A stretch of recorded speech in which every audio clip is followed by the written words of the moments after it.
মাত্র 10 টাকার ধাতুতে লুকিয়ে আছে সাফল্য। না প্ল্যাটিনাম, না গোল্ড, না সিলভার। এ নিয়ে আলোচনায় আমি অরূপ কুলবী আপনাদের সঙ্গে।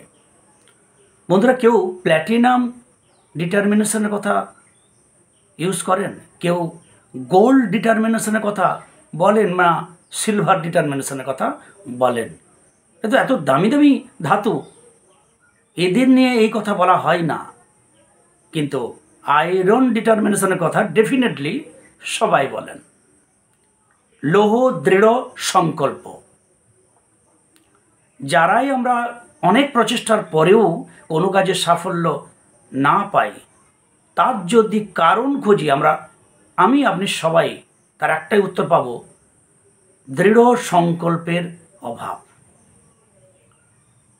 অর্থাৎ একজন ছাত্র, সে ভালো পড়াশোনায় উন্নতি করতে পারছে না, তাকে অনেক বোঝানোর পরও সে ভাবলো হ্যাঁ আমি এবারে খুব ভালো পড়াশোনা করব, শুরু করলো। কিন্তু আবার খানিকক্ষণ পরে তার সেই সংকল্প ভেঙে গেল। হয় ল্যাপটপ বা মোবাইল বা টিভি বা খেলাধুলার মধ্যে সে আবার ব্যস্ত হয়ে গেল, ভুলেই গেল তার একটু আগের করা সংকল্প। এই ধরুন, যারা আমরা খুব বেশি নেশা পানি করি, প্রত্যেকের মধ্যে বোধশক্তি আছে, জ্ঞান আছে, সারাদিন ঠাকুরকে প্রণাম করছে, ঠাকুরের কাছে প্রার্থনা করছে, সংকল্প করে নিল যে আর আমি নেশা পানি করব না। সারাদিন বেশ ভালো, ঠিক রাত্রি 9টা-10টায় ধরুন সে নেশা করে। সেই সময় যখন এলো, তখন তার মনের মধ্যে একটা ওতলা হলো, আকুলি বিকুলি হতে লাগলো, এবং তখন সে একটা আবার ডিসিশন নিয়ে নিল যে আজকে খেয়ে নিই, কাল থেকে খাবো না। তাহলে আগের যে সংকল্প ছিল, সেই সংকল্পটা এখানে ভেঙে নতুন একটা সংকল্প হলো।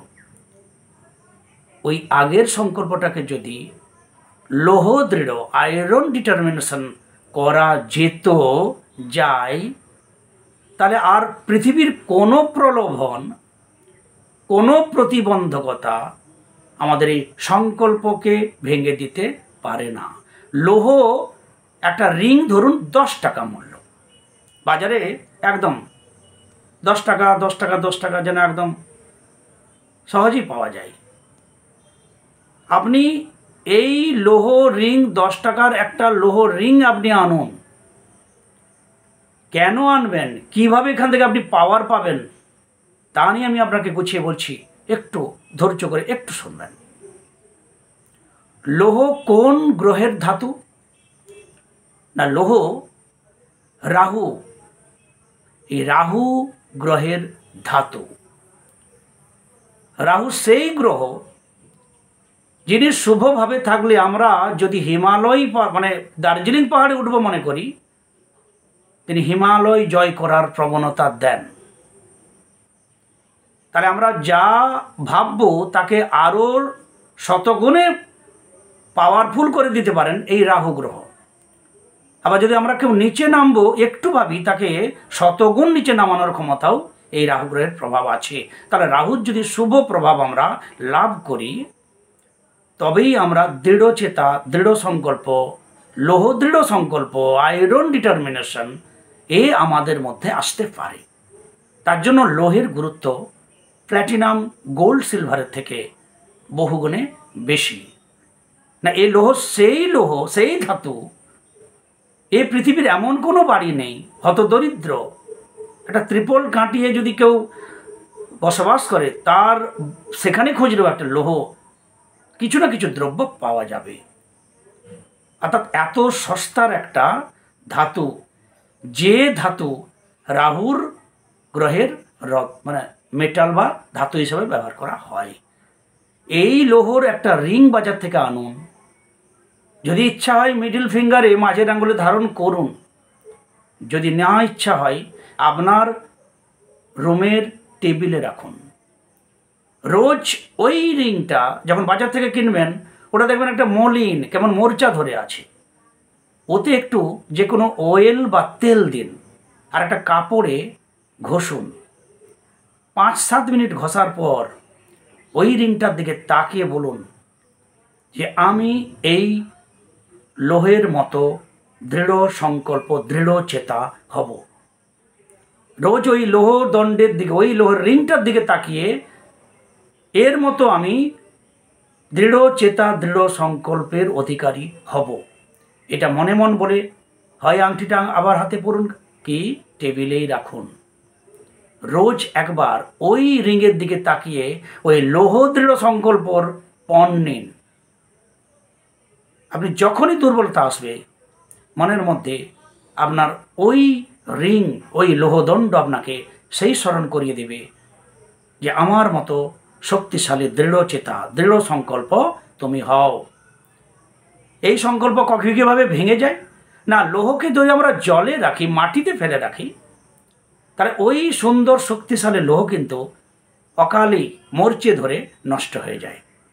তাহলে আমাদের এই যে লোহ দৃঢ় সংকল্প, আমরা যদি আবেগে, আমরা যদি আকাঙ্ক্ষায়, আমরা যদি দুর্বলতার মধ্যে ফেলে দেই, তাহলে এই আমাদের দৃঢ় চেতা, দৃঢ় লোহ দৃঢ় সংকল্প তা অকালে মরচে ধরবে এবং নষ্ট হবে।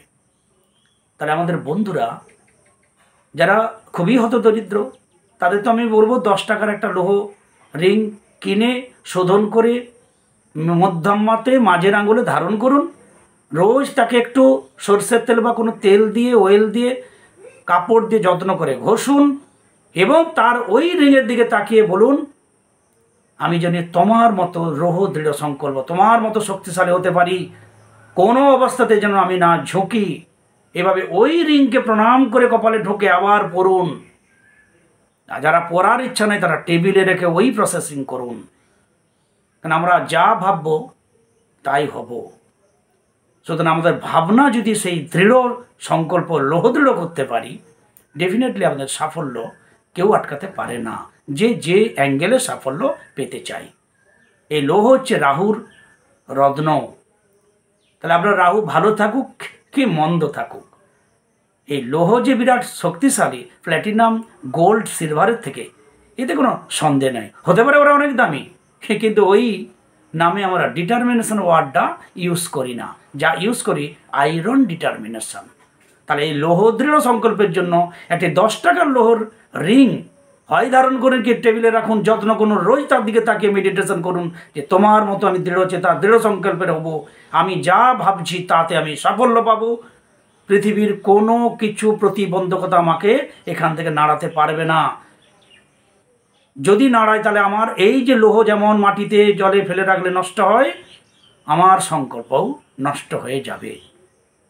এই ভাবনায় যদি আমরা ভাবি, সেভাবে কর্ম করি, কি স্টুডেন্ট, কি ছাত্রছাত্রী, কি ব্যবসায়ী, কি চাকরি প্রার্থী, কি সাধন ভজন যোগী, সবাই আমরা সিদ্ধি লাভ করতে পারবো, আমরা আমাদের লক্ষ্যে পৌঁছাতে পারবো।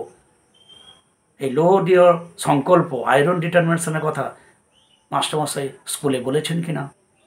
হ্যাঁ, সুতরাং আমি আপনাদের দাদা, ভাই, কারো সন্তান তুল্য আবার একবার স্মরণ করিয়ে দিলাম। যদি সত্যি সাফল্য পেতে চাই তাহলে আমাকে লোহ দৃঢ় সংকল্প, আয়রন ডিটারমিনেশনের মধ্যে থাকতে হবে। লোহর মতো আমাদের সেই সংকল্পকে রক্ষা করতে হবে। লোহ এত শক্তিশালী হয় কিন্তু জলে মাটিতে নষ্ট হয়ে যায়। তাই এই লোহ দৃঢ় সংকল্পকে ক্ষণিকের আবেগ, কোনো দুর্বলতা, কোনো বাহ্যিক প্রলোভনে আমরা এই আমাদের সংকল্পকে নষ্ট করব না। এই দৃঢ়চেতা হয়ে আমরা থাকবো। যতক্ষণ না সাকসেস পাই ততক্ষণ আমরা লোহ দৃঢ় সংকল্প নিয়ে থাকব। সংকল্প বিশ্বের পণের মতো করব, সাফল্য আমাদের করায়ত্ত হবে। এইটুকু ছোট্ট মেসেজ আপনাদের দেওয়ার ছিল আমার ছোট্ট বন্ধুদের এবং গুরুজনদের। সবাই ভালো থাকুন, সঙ্গে থাকুন। জয় গুরু, জয় গুরু।